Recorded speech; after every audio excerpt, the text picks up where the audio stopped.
नमस्कार, थिंक 360 में आपका स्वागत है। मैं हूं लोकेंद्र केलानौत। राजस्थान की राजधानी जयपुर में आज तपती दोपहरी में बड़ी भीड़ जुटी। चेहरा सचिन पायलट का था, मुद्दा था भ्रष्टाचार अपनी ही सरकार के खिलाफ। एक बार फिर से अल्टीमेटम दिया 15 दिन का। भारतीय जनता पार्टी ने वही भैरू सिंह शेखावत के पैतृक गांव खाचरियावास में एक बड़ा कार्यक्रम आयोजित किया। प्रताप सिंह खाचरियावास, जो कि राजस्थान सरकार में कैबिनेट मंत्री है, वो पहुंच गए भैरू सिंह शेखावत के समाधि स्थल विद्याधर नगर में।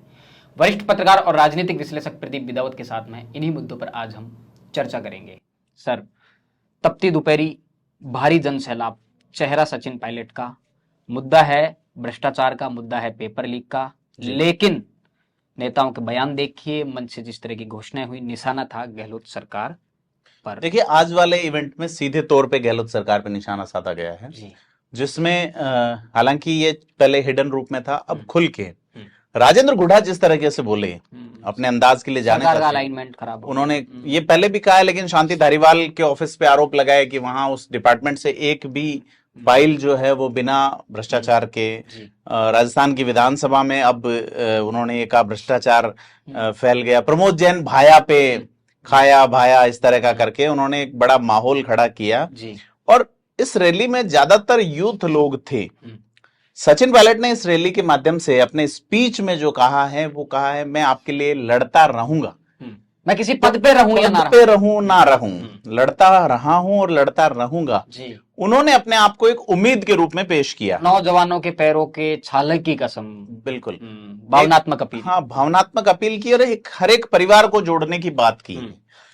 और इन्होंने जो 3 मांगे रखी हैं, उसमें से एक मांग सीधे तौर पे अशोक गहलोत को घेरती है जी।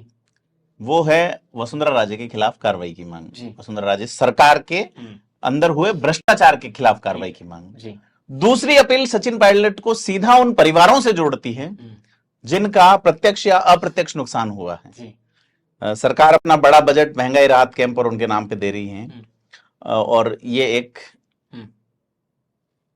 बताना चाह रहे हैं कि आप उनको क्या राहत देना चाह रहे हैं, जो कि अपना समय, अपनी जवानी बर्बाद करते जा रहे हैं। अपना समय उनका चुक रहा है, जवानी का वो इंपॉर्टेंट टाइम जिसमें उन्हें सेलेक्ट हो जाना चाहिए, ओवर एज हो रहे हैं। तो उनको क्या मुआवजा देगी या नहीं देगी सरकार। और तीसरी जो डिमांड है वो है आरपीएससी का रीशफल। तो आरपीएससी एक संवैधानिक व्यवस्था है। मुझे साफ तौर पर या आपको भी ये मालूम होगा कि संवैधानिक व्यवस्था बदलने के लिए आपको एक्ट लाना पड़ेगा, कॉन्स्टिट्यूशनल अमेंडमेंट होगा, क्योंकि पीएससी की जो व्यवस्था है वो कोई बोर्ड नहीं है। जैसे अधीनस्थ सेवा बोर्ड की बात करते सचिन पायलट समझ में आता, क्योंकि अधीनस्थ सेवा बोर्ड राजस्थान में ही है, सरकार का ही बनाया हुआ है। लेकिन पीएससी जो एक कॉन्स्टिट्यूशनल बॉडी है, आपको उसके इतर कोई व्यवस्था करनी है। उसके सिलेक्शन प्रोसीजर पे जो सचिन पायलट ने सवाल उठाए, निश्चित तौर पे बहुत प्रभावी सवाल है। मुझे जहां तक ध्यान है, मैंने जब हम देखते हैं किसी भी कॉन्स्टिट्यूशनल पोस्ट पे जब नियुक्ति होती है संवैधानिक पद पे, तो एक शपथ होती है पद और गोपनीयता की। आरपीएससी में शपथ सार्वजनिक रूप से देखी नहीं गई कि क्या शपथ होती है नहीं। बाकी आप कैग में देखिए, ऑडिटर जनरल में देखिए, आप जो विजिलेंस कमिश्नर की पोस्ट होती है, चाहे यूपीएससी का भी यही हाल है। लेकिन अगर राज्यपाल है, हाईकोर्ट के जजेस है, हाईकोर्ट जजेस की सिलेक्शन प्रोसीजर का उन्होंने उदाहरण भी दिया। और सचिन पायलट ने ये बात बहुत अच्छी कही कि आप हाईकोर्ट का जज चुनते हैं तो वो कुछ फैसलों तक, उनसे जुड़े हुए फैसलों तक सीमित रहता है। लेकिन अगर आरपीएससी का कोई मेंबर ऐसा चुना जा रहा है, पीएससी का, पब्लिक सिलेक्शन कमीशन का मेंबर अगर चुन रहे हैं, तो उसका भूत और भविष्य देखा जाना चाहिए। हमारे एक साथी बहुत जोरदार बात बताते हैं कि राजस्थान पीएससी में एक ऐसा व्यक्ति अभी भी है जो 10वीं पास नहीं है। अगर उसकी डिग्री और उसके दस्तावेजों की जांच की जाए तो बहुत बड़ा खुलासा हो सकता है। तो सचिन पायलट की ये मांग वाजिब है। अगर यहां भ्रष्टाचार है, जो भ्रष्टाचार से चुन के आएगा वो जीवन में क्या करेगा, वो भ्रष्टाचार ही करेगा, वो ऐसी ही व्यवस्था उसके पसंद में आएगी, ऐसे ही। तो तीनों मांगे वाजिब हैं। पहली मांग से उन्होंने अपने आप को पूरे राजस्थान के उन परिवारों से जोड़ा है जिनकी उम्मीदें हैं सरकार से, सरकारी नौकरियों में। जो पीड़ित हुए हैं पेपर लीक से, जी। और दूसरी से अशोक गहलोत को घेरा है उन्होंने, और तीसरी वाली एक ऐसी मांग है जो कॉन्स्टिट्यूशनल अमेंडमेंट के बिना संभव नहीं है। एक और मारक लाइन सचिन पायलट के स्पीच में सुनने को मिली। लोग ऐसा भ्रम फैलाएंगे कि ये फला जाति का है, फला धर्म का है, फला वर्ग का है, लेकिन मैं 36 कौम का बेटा हूँ, जी। मैं हर जाति का बेटा हूँ। ये एक भावनात्मक अपील सचिन पायलट की देखने को मिली। तो कोशिश है कहीं ना कहीं पूरे राजस्थान में जिस तरह से उनका जन समर्थन बढ़ा है और बार बार उन्हें गुर्जर जाति का नेता बताने की कोशिश। देखिए, एक तो राजस्थान के आज जो नेता मंच पे थे, उसमें जो कांग्रेस की बुजुर्ग पीढ़ी जो है, उसमें जो पूर्व प्रदेशाध्यक्ष थे नारायण सिंह चौधरी, ठीक है, उनको प्रस्तुत उनका स्पीच करवा के उनका आना यह तय कर गया कि कांग्रेस की जड़ों के जो लोग हैं वो साथ हैं, उन्हें एक गार्जियन के रूप में रखना। हेमाराम चौधरी मारवाड़ के एक बहुत बड़े प्रभावी नेता है। उन्होंने कहा कि अगर मैं भ्रष्ट हूं तो मुझे बर्खास्त करो। उन्होंने सीधा अशोक गहलोत सरकार पे सवाल उठाया। दीपेंद्र सिंह शेखावत, पूर्व विधानसभा अध्यक्ष, ठीक है, ये वो लोग हैं जो अशोक गहलोत के राजस्थान में प्रभावी होने से पहले से सक्रिय राजनीति में जेन्युइन लोग और प्रभावी रहे हैं। अब अपन बात करें युवाओं की, तो वहां पे आपको निर्मल चौधरी जो नए नए राजनीति में आना चाह रहे हैं वो मिलेंगे। अनिल चोपड़ा, आपको मुकेश भाकर, रामनिवास गावड़िया, मनीष वहां पे थे, महेंद्र सिंह खेड़ी वहां पे थे, राजेंद्र गुढ़ा वहां पे हैं, और दलित समाज से वेद प्रकाश सोलंकी हैं, और इंद्राज गुजर। बाहुबलियों की बात करें तो बाड़ी के अपने गिरिराज मलिंगा हैं। तो अंदाज और स्वैग जो है उसमें कहीं कमी नहीं है, एक फुल प्रूफ मसाला है, फुल प्रूफ टीम है। और जो आज सचिन पायलट का जो अंदाज था, उन्होंने साफ कहा कि मैंने कभी किसी की खिलाफत इस तरीके से किसी को नीचा नहीं दिखाया, लेकिन मुझे दिखाया गया। तो वो साथ मांग रहे थे, 15 दिन का उन्होंने वक्त दिया है, और ये साफ है कि 15 दिन में कुछ नहीं होने वाला। नहीं, ये बात तो अब सचिन पायलट भी उसी प्रोसेस को फॉलो कर रहे हैं जिस तरह से कांग्रेस आला कमान से उन्हें तारीख पर मुझे लगता है कि सचिन पायलट ये चाहते हैं कि आला कमान उनके खिलाफ कोई एक्शन ले, चाहे वो नोटिस हो, चाहे उन्हें हटाने की कार्रवाई हो।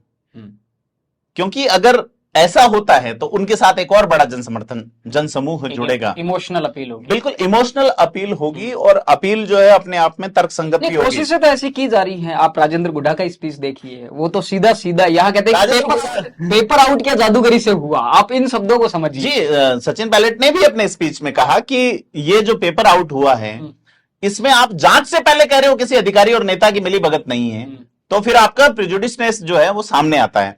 तो यहां Sachin Pilot on the fact बिल्कुल सही है, वो यहां भी सही है कि अनुशासन हमने किया या नहीं।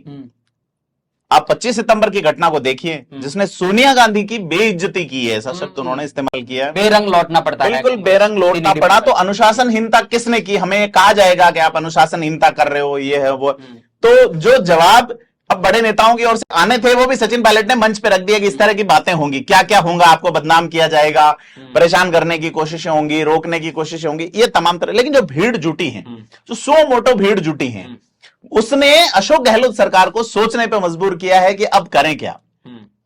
इधर उन्होंने 2 बार तो बयान बदल लिए, उनकी रंधावा बदल गए, और अशोक गहलोत ने भी अब सफाई दे रहे हैं। तो मुझे लगता है कि बड़े पैमाने पे एक और मंच से जिस तरह की भाषा बोली गई, एक और जो कमेंट है वो गौर करने लायक है। मुकेश भाकर सचिन पायलट के बिल्कुल हनुमान माने जाते हैं, उनके कट्टर समर्थक माने जाते हैं। उन्होंने कहा कि कांग्रेस किसी की बपौती नहीं है, हमारे पुरखों ने इसे अपने खून और पसीने से सींचा है, तो हम कांग्रेस में ही रहेंगे, आपकी छाती पर ही मूंग दलेंगे। मूंग दलने वाली जो बात है, क्या ये रास्ता इख्तियार करेंगे आंदोलन का? सचिन पायलट देखो, कांग्रेस में विरोध पहली बार नहीं हुआ है। मुझे याद है जब परिसीमन हुआ था और जब विधानसभा के टिकट बांटे जा रहे थे, तो सांचौर से एक प्रवासी राजस्थानी, जिनका नाम मुझे अगर याद है तो मोहन चौधरी का टिकट फाइनल हो गया, और वो पीछे चिदंबरम के नजदीकी थे, और उनका ऑफिस सोनिया गांधी के ऑफिस से नाम आया। लेकिन हेमाराम चौधरी वो शख्स थे जो दरवाजे को लात मारते हुए निकल गए कि अगर आपको ही तय करना है, आला कमान को ही तय करना है, तो फिर हम यहां किस लिए हैं। मोहन चौधरी का टिकट वापस करना पड़ा, और स्थिति बदली। ये कांग्रेस के अंदर अंदरूनी जो विरोध है वो देखने को मिलता है। आपसी विरोध भी देखने को मिलता है। अपन जिक्र करते हैं कि अगर आप प्रदेशाध्यक्ष हैं और अगर आप कुट भी सकते हैं, पिट भी सकते हैं, तो ये कांग्रेस की तो खासियत रही है। तो मुकेश बाकर का जो बयान है कि हम किसी छाती पर मूंग दलेंगे, बिल्कुल, तो छाती पर मूंग उन्हीं के दला जाएगा जो उनके निशाने पे होंगे। तो क्या चल रहा है कि सचिन पायलट कांग्रेस में ही एडजस्ट रहना चाहते हैं, जिस तरह से अल्टीमेटम दे रहे हैं।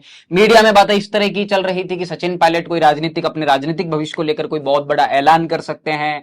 क्या वो फैसला लेंगे? मुझे लगता है अपन इन 3 तारीखों पे जिक्र कर चुके हैं, 11 अप्रैल, 11 मई और 11 जून, जो कि उनके पिता की ऐसी इस तरह की बातें भी आती हैं कि सचिन पायलट को आज नोटिस मिल जाएगा, कल नोटिस मिल जाएगा, रंधावा अब ये करेंगे, रंधावा वो करेंगे, ऐसे बादल मंडराते हैं, बिना बारिश के लौट जाते हैं। देखो, राजनीति में कुछ नहीं करना, बहुत कुछ करना होता है। हमेशा चीजों को पेंडिंग रखना, तो वो ही किया जा रहा है कि इस टाइम को कैसे ही करके टाला जाए। राजनीति में क्या है, टाइमिंग बहुत इंपॉर्टेंट थिंग होती है। अभी कर्नाटक का नाटक भी कहते हैं कि शनि का साया है, जितना शांति से निकाला जाए तो। हाँ, राहु केतु जो भी है। तो कर्नाटक वाला मामला चल रहा है, वहां डीके शिव कुमार एक स्वाभाविक प्रदेश अध्यक्ष होने के नाते उसी तरह कैंडिडेट है जैसे सचिन पायलट थे। लेकिन अब सुनने में आ रहा है सिद्धारमैया को तरजीह दी जा रही है, 3 डिप्टी सीएम वहां बना सकते हैं। क्या होगा ये 1-2 दिन में सामने आ जाएगा, खरगे ही तय करेंगे। चूंकि खरगे तय कर रहे हैं, खरगे का खुद का स्टेट है, ऐसे में कई सारी चीजें, अगर ये सीटें 120 के आसपास होती तो आप खेल देख लेते बड़ा वहां पे। प्रदीप जी, क्या लग रहा है आज सचिन पायलट खेमा, आप ये कहिए कि खुलकर बैटिंग की है जी। ना केवल सचिन पायलट ने, सचिन पायलट के समर्थक जो विधायक हैं, आप वेद सोलंकी का स्पीच देखिए, खिलाड़ी बैरवा का देखिए, खिलाड़ी बैरवा का स्पीच आप देखिए, गिरिराज मलिंगा, राजेंद्र गुढ़ा तो बिल्कुल नॉट आउट खेले। आप हेमाराम चौधरी को देख लीजिए, बहुत ज्यादा कम बोलने वाले नेता हैं, बहुत सदे हुए बोलने में विश्वास करते हैं। वो स्पष्ट चुनौती देते हैं कि अगर मैं भ्रष्ट हूं तो आप मुझे बर्खास्त कर दीजिए। वो अशोक गहलोत वो 10-15 करोड़ रुपए वाली बात आई थी, तो उसमें उन्होंने कहा, सोलंकी कहते हैं कि मैंने सीएमओ में फोन किया है कि मैं हिसाब दूंगा, आप मुझे बुलाइए, अभी तक नहीं बुलाया। तो ये तो वो ये कह रहे हैं कि आप हमारे से ले लो पैसे और पायलट को सीएम बना दो। पायलट को सीएम बना दो जी। तो मुद्दा ये है प्रदीप जी कि चाहे जिस भी मुद्दे पर ये भीड़ जुटी हो, मुद्दा चाहे जो भी हो, भ्रष्टाचार का हो, पेपर लीक का हो, लेकिन जिस तरह की भाषा बोली जा रही है, जिस तरह का अग्रेशन दिखाया जा रहा है, बात तो सरकार के खिलाफ भी और कांग्रेस संगठन के खिलाफ भी, बिल्कुल सीधे तौर पे संगठन के खिलाफ है। और उन्होंने चुनौती दी है ना, अब याचना नहीं रण होगा जी, और बहुत भीषण होगा। रण किससे कर रहे हैं? और रण डेमोक्रेटिक तरीके में रण क्या होगा? गांधीवादी तरीके तो यही हैं, अनशन है, मार्च निकाल दिया। पायलट ने कहा है कि मैं गांधीवादी तरीके से अगर बात नहीं बनी तो इसका मतलब वो गांधीवाद का जो उनका रास्ता है उस हद तक जाने की। देखिए, मैं अगर 6 फोटो की बात करूं सचिन पायलट के उस रथ पे, भगत सिंह की फोटो का, भगत सिंह की फोटो और पीला रंग जी, तो बहुत कुछ कहता है जी कि अब याचना नहीं रण होगा। तो भगत सिंह याद आते हैं। क्रांति, देखो भगत सिंह की आइडियोलॉजी भी पिस्तौल तक आप समेट के नहीं रख सकते। वो भगत सिंह को समझने के लिए उसे एक विचारक के तौर पे समझना होगा। लोग उसे फांसी पाकर मर जाने वाला एक क्रांतिकारी तक मानते हैं, सैकड़ों की भीड़ में खड़ा कर देते हैं। लेकिन मैं व्यक्तिगत तौर पे मानता हूं कि भगत सिंह 23.5 साल की उम्र का एक ऐसा विचारक था जो दुनिया में पहले कभी नहीं हुआ और आगे भी 23.5 साल जिया सिर्फ, और एक इतना बड़ा विचार देके गया है वो। तो उन्होंने ये नहीं कहा कि क्रांति पिस्तौल की उससे आती है, क्रांति आती है विचारों से। भगत सिंह के आप विचार पढ़िए, तो वो एक बहुत बड़े विचारक थे और उन्हें विचारक के पायलट का जो ये संकेत है, मैं उस पर बात करना चाहता हूं। क्या गांधीवाद को छोड़ने वाले हैं सचिन पायलट? अल्टीमेटम की भाषा बोल रहे हैं। बिल्कुल, सचिन पायलट अल्टीमेटम की भाषा बोल रहे हैं, 15 दिन का अल्टीमेटम। मैं एक लाइन पहले भी कहता हूं कि भाई ये एक दिए की बगावत है सूरज के खिलाफ, लेकिन अभी भी अपने सूरज के खिलाफ है। तो ये आगे जाके मुझे लगता है कि नई पार्टी का ऐलान हो सकता है यहाँ पे, अगर बात नहीं बनती, आलाकमान नहीं सुनता है।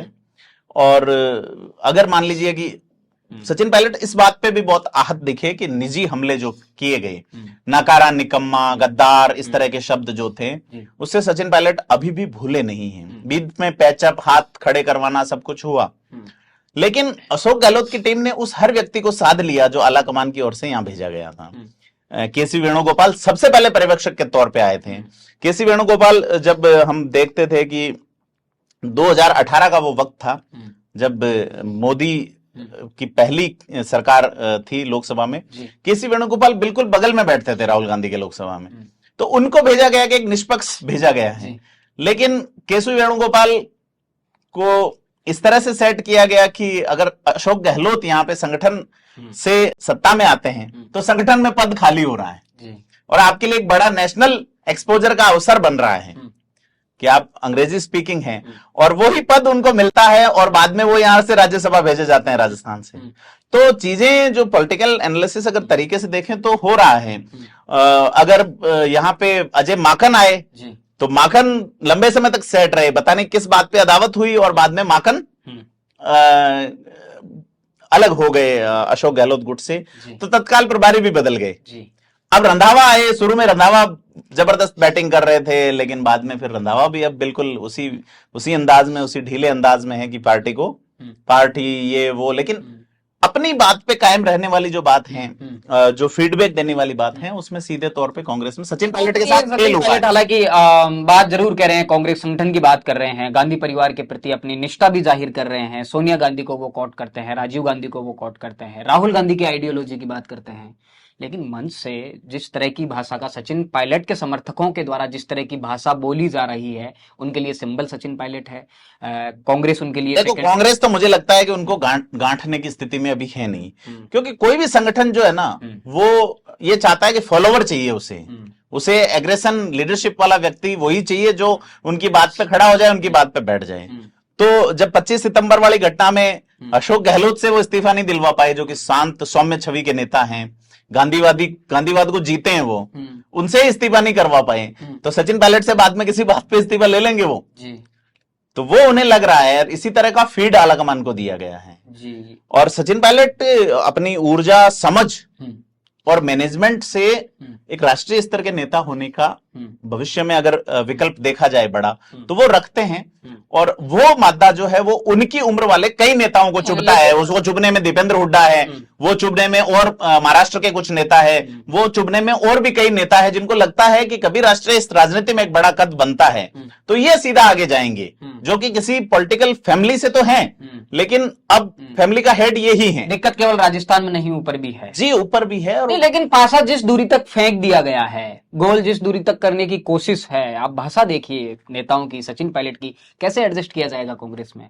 हाँ, वही। और एडजस्ट किया भी जाएगा तो किस भूमिका में किया जाएगा? जिस भूमिका में सचिन पायलट अभी हैं, अगर इसी भूमिका में उन्हें कंटिन्यू किया जाता है तो उस पर सचिन पायलट सेटिस्फाई नहीं। देखिए, उन्हें अगर प्रदेशाध्यक्ष बनाया जाता है तो क्या सचिन पायलट इन 3 मुद्दों पे कार्रवाई करवा लेंगे?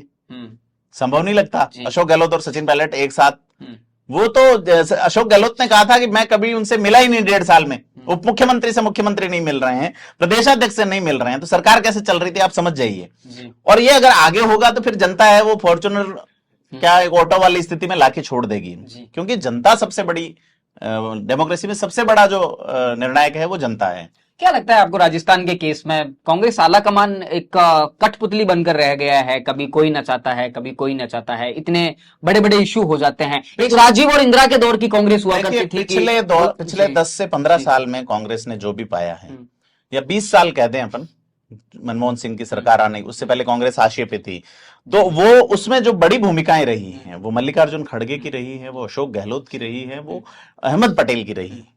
तो ये जो समूह है एक उम्र वाला, गुलाम नबी आजाद की भी, गुलाम नबी आजाद अभी अलग हो गए हैं, तो ये कमलनाथ की, ये जो समूह है ये एक उम्र का है और अपनी अगली पीढ़ी को, अहमद पटेल भी दुनिया में नहीं रहे, सेट करने की कोशिशों वाला है। तो इसमें जो इतर युवा आ रहा है वो सेट नहीं हो सकता। ये डेमोक्रेसी का इतिहास है कि आप उस कांग्रेस के इतिहास को याद करिए, इंदिरा गांधी, राजीव गांधी के दौर की कांग्रेस, जब फैक्स पर मुख्यमंत्री का इस्तीफा मंगवा लिया जाता था, एक जुमला कमजोर है, एक जुमला कांग्रेस में चला करता था 80 के दशक में कि एक फ्यूज बल्ब को बदलने के लिए कांग्रेस को 3 मुख्यमंत्री की जरूरत पड़ती है। यहाँ एक मुख्यमंत्री लगातार इतने बड़े मुद्दे, अदावत जी जी जी, तो राजस्थान एक बहुत बड़ा अपवाद है। नहीं, राजस्थान ही नहीं, बाकी जगह भी स्थिति ऐसी ही है।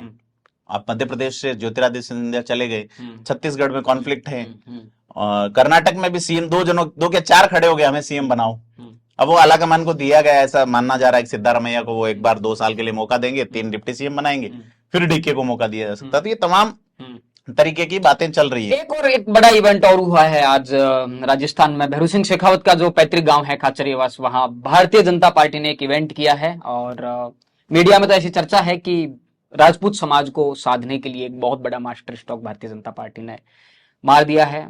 क्या सोचते हैं आप? नेशनल लेवल से ऊपरी स्तर पर ये पूरा कार्यक्रम डिजाइन हुआ है। नितिन गडकरी आए जी, हैं, जी, जी। राजनाथ सिंह जी के आने का था, रक्षा मंत्री के, लेकिन वो नहीं आए। ये अमित शाह की चर्चा थी, अमित शाह की चर्चा थी, नहीं आए। जेपी नड्डा की चर्चा थी। और इस इवेंट को लेके प्रताप सिंह खाचरियावास बिफर गए, जो भैरव सिंह शेखावत के छोटे भाई के बेटे हैं, कांग्रेस में भतीजे हैं, भतीजे हैं। तो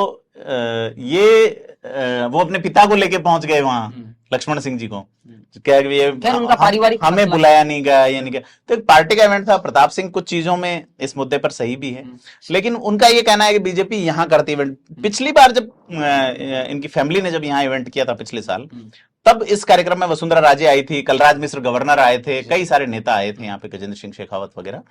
तो इस बार गांव में ये इवेंट किया गया और एक पॉलिटिकल माइलेज लेने की कोशिश है कि राजपूतों को किस तरह से बीजेपी साधे।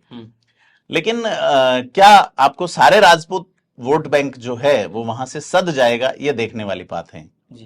क्योंकि ये सुनने में आ रहा है कि इस बार विद्याधर नगर से ही टिकट बदल सकता है बीजेपी से। तो क्या भैरव सिंह के परिवार से किसी को टिकट मिलेगा? हालांकि इस भैरव सिंह जी ने अपनी बेटी को गोद लिया, मतलब उनके सन नहीं थे, दोहिते को गोद लिया, अभिमन्यु राजवी, जो टिकट मांग रहे हैं, राजनीति में सक्रिय हैं। और जो बेसिक जो मूल परिवार है वो प्रताप सिंह खाचरियावास और जो बात कर रहे थे, एक फैमिली कॉन्फ्लिक्ट सा नजर आ रहा है, जिसको अगर पॉलिटिकल चश्मे से देखें तो ठीक नहीं है। लेकिन बीजेपी की ओर से एक कोशिश है कि भैरव सिंह शेखावत की आइडियोलॉजी वाले जो लीडर्स हैं उनको जोड़ा जाए। राजेंद्र राठौड़ को, राजेंद्र राठौड़ बेसिकली तो सोशलिज्म वाले दौर के हैं, जब जनता दल से चुनाव लड़ा, चंद्रशेखर के शिष्य हैं, कहते भी रहे हैं। लेकिन आइडियोलॉजी राजेंद्र राठौड़ जी ने कई बार जैसा वक्त आया, जैसे राजनीति की डिमांड रही, उसके अनुसार बदलते गए वो। तो चंद्रशेखर के लिए तो हरिवंश ने लिखा भी है, भीड़ में अकेले उन्हें छोड़ छोड़ के सब जाते रहे। देवी सिंह भाटी उनके समय के लीडर रहे हैं। तो ये बात आइडियोलॉजी वाली तो रही नहीं। मैं बता दूं आपको कि कुछ साल पहले, यानी 2 से 3 साल पहले, किताब विमोचित हुई थी, Chandrashekhar the last man of ideological politics, last icon of ideology. हाँ, द लास्ट आइकन। तो ये तय हो गया कि लास्ट आइकन तो वो थे, अब आइडियोलॉजिकल पॉलिटिक्स खत्म हो चुकी है। प्रधानमंत्री जी ने उसका विमोचन किया था पुस्तक को, राज्यसभा के उपसभापति हरिवंश जी, उन्होंने किताब लिखी थी। तो आइडियोलॉजी की बात छोड़िए, अब राजनीति सिर्फ और सिर्फ गणित का खेल है कि आप कितनी गणित दिखाकर सत्ता में जा रहे हैं और सत्ता में जाकर कितनी गणित बना रहे हैं जी। नहीं, राजपूत वोट बैंक पर थोड़ी सी बात करते हैं। Political school of Bhairav Singh Shekhawat, Rajasthan में एक बड़ा। भैरव सिंह शेखावत बेसिकली तो राजपूत लीडर तो थे नहीं जी। अगर उनको उस जोनर में बांधते हैं तो वो ठीक नहीं होगा। नहीं, ये तो एक सच्चाई है कि तौर पे तो कल्याण सिंह कालवी, ये तो एक सच्चाई है कि यकीनन राजपूत समाज भैरव सिंह शेखावत के पीछे लामबंद होके भारतीय जनता पार्टी को वन शॉट अपना जो वोट है वो भैरव सिंह शेखावत के पीछे डला है, डलता रहा है। बाद में उस विचारधारा से बंद गया और एक बड़े सम्मान के साथ में। नहीं, ऐसा नहीं है, ऐसा नहीं है, ये छवि बनाई गई है। गुलाब सिंह शक्तावत गृह मंत्री रहे हैं कांग्रेस से, खेत सिंह राठौड़ रहे हैं मंत्री, दीपेंद्र सिंह शेखावत मंत्री रहे हैं, नरेंद्र सिंह भाटी, प्रताप सिंह खाचरियावास हैं अभी मंत्री, नरेंद्र सिंह भाटी रहे हैं, उससे पहले भी अन्य लोग रहे हैं। तो ऐसा नहीं है कि भैरव सिंह शेखावत की वजह से राजपूत एक मुश्त, जहां राजपूत को जिस पार्टी ने टिकट दिया समाज उसके साथ गया है। मोटे तौर पे यह माना जाता है कि चूंकि राज परिवारों को टिकट देने की परंपरा बीजेपी ने शुरू की यहाँ, तो ऐसे में उनको प्रतीक मानते हुए कह सकते हैं कि जैसे महाराणा मेवाड़ को एक बार सांसद बनाया गया था, उसी के अलावा क्या लगता है आपको, जो ये बीजेपी का जो ये इवेंट है भैरव सिंह शेखावत के नाम पे किया जा रहा है, बीजेपी का प्लान है कि इस पूरे साल को भैरव सिंह शेखावत की जन्म शताब्दी वर्ष के, देखिए भैरव सिंह शेखावत, इसमें एक दूसरा पेज ये फंसा हुआ है कि वसुंधरा राजे को कितना स्पेस दिया जाता है इस पूरे इवेंट में। ये जो लंबा प्रोग्राम चलने वाला है, वसुंधरा राजे पर इस तरह के आरोप खुल्लम खुल्ला लगे हैं कि उन्होंने भैरव सिंह शेखावत को उचित सम्मान नहीं दिया, उनके परिवार को उचित सम्मान नहीं दिया। तो ये कहीं ना कहीं एक बड़ा, वो परिवार उस इवेंट में शामिल था। वसुंधरा राजे का आज स्पीच हुआ है वहां पे, और उन्होंने भैरव सिंह शेखावत की सरकार गिराने की कोशिश वाली भी बात की, और उन्होंने कहा कि इस कोशिश में कांग्रेस का इन्वॉल्वमेंट था। उन्होंने ये आरोप भी लगाया है आज।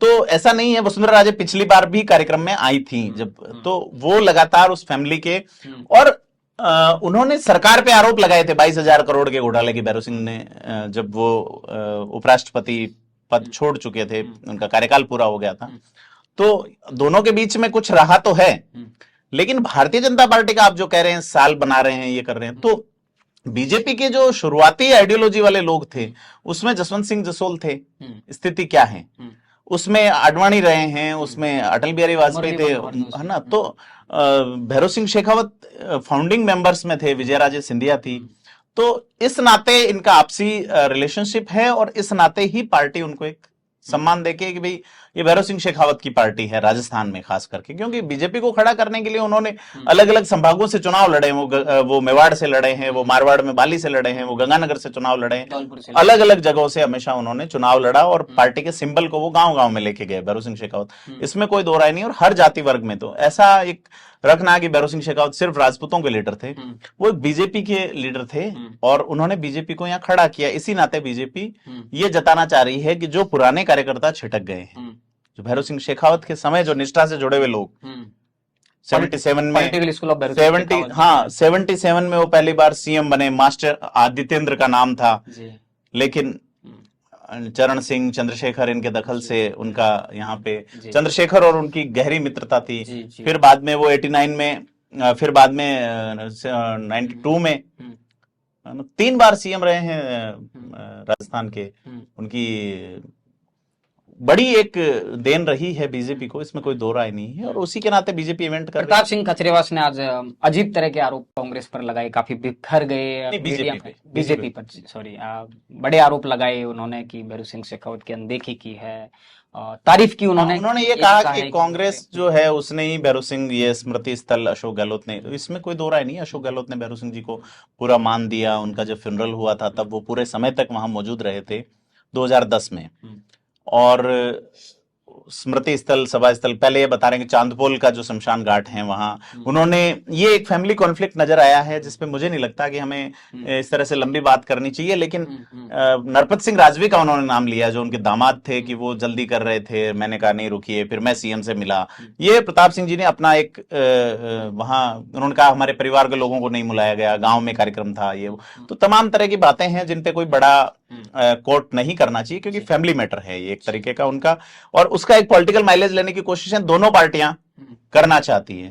लेकिन मुझे नहीं लगता कि राजस्थान का rest of Rajput vote bank है वो केवल इस एक प्रयास से आ जाएगा। मसले दूसरे भी हैं, क्योंकि केंद्र में ईडब्ल्यूएस जो है उसको अभी तक सरलीकरण नहीं किया गया है। अशोक गहलोत का एक बड़ा मास्टर स्ट्रोक रहा है, उन्होंने ईडब्ल्यूएस में सरलीकरण करके खास करके इस समुदाय को एक बड़ा फायदा पहुंचाया है। तो ये आप देख सकते हैं बड़े पैमाने पे क्या है। जी। तो बहुत सारे मुद्दों पर आज हमने वरिष्ठ पत्रकार और राजनीतिक विश्लेषक प्रदीप बिदावत के साथ में चर्चा की। कल जैसे ही राजस्थान की सियासत का मौसम बदलेगा आपके साथ चर्चा में फिर जुड़ेंगे। राजस्थान से जुड़े तमाम मुद्दों को जानने और समझने के लिए जुड़े रहिए थिंक 360 के साथ। धन्यवाद।